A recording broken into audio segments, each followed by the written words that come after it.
Certificate of Canvass of Votes and Proclamation winning candidate for Provincial Vice Governor. We, the undersigned members of the Provincial Board of Canvassers, do hereby certify under oath that we have duly canvassed the votes cast in 14 municipalities and 3 cities for the candidates named for Provincial Vice Governor in the elections held on May 12, 2025.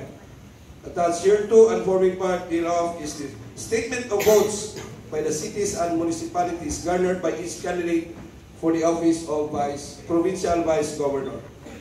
That after such canvass, it appears that Gutierrez Rowena Aspin garnered 285,168 votes for the office of Provincial Vice Governor, the same being the highest number of votes legally cast for said office. On the basis of the foregoing, we hereby proclaim the above-named winning candidate as the duly elected Provincial Vice Governor for the province of Misamis Occidental.